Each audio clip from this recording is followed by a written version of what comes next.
here where Lucy is in Edmonton Valley Zoo. It is Sunday, March the 20th, 2022, and a snowstorm is here in Edmonton.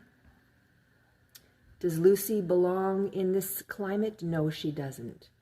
I was at the zoo yesterday, and Lucy by 1 o'clock in the afternoon had not been seen. Zoo hours at Edmonton Valley Zoo are 10 a.m. to 4 or 4:30 p.m. So blowing snow, snowstorm today here in Edmonton, and almost whiteout conditions just down the road on the highway going to Calgary. Not a climate for Lucy. And we will be checking soon to see if they are still selling Lucy in Zootique at Edmonton Valley Zoo, and we can